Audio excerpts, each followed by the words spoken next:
from the challenges that they are facing, if you engage the top editors, they'll tell you they're facing serious challenges. And usually when a limited company is facing problems, the first cut goes to the people. They look at the people and they remove the people. Who are the main ones they want to remove?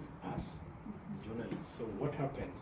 So AI is a big one that is coming, and also in terms of the news that is going to generate and put out there, that in countries where it is not very clear how to handle this in terms of regulations, AI generated stories will be published as if they are authentic stories.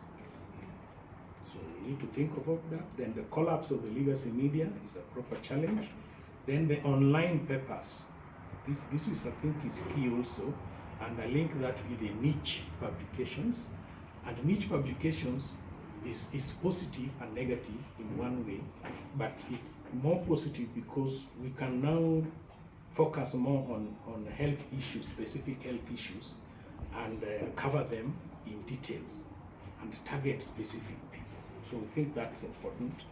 But then again, institutions like the Gates Foundation and others are also now focusing more on working with online media houses that are also niche in a way, because they see that most audiences that they need have moved to those specific particular channels.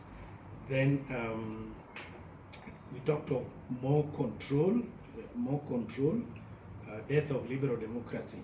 So the control by the government, controlling the media. I think we mentioned that. We're going to see more and more of that.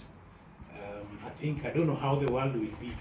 This is to us all. How the world will be in the next, after 4 years. I don't know how the world will be. I don't know. But it's up to the media because it actually okay. Then the other thing is the search engines, the threat of the search engines, the Googles of this world. That's where now I think they are controlling everything. You want any news, you go to Google, you get it. In fact, some countries like Australia have really started regulating them as media houses so that they also follow the same rules. Because you generate content, they take it for free and publish it, and people use it, they access it for free. But they are not operating under the same rules like the Standard, the Nation, the KBC, and all the media houses that we know. And how many are they that are there? They are all now competing. Whether you talk about Microsoft, or you talk about Google, or you talk about the others, they are all competing. And then the Facebook and the others, they're also expanding. Then there's the LinkedIn, they're all expanding. They are, the space within which you can place your story.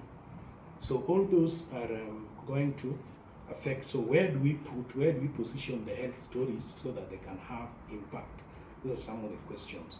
And if regulation catches up with these search engines, will we be ready to also exploit them meaningfully?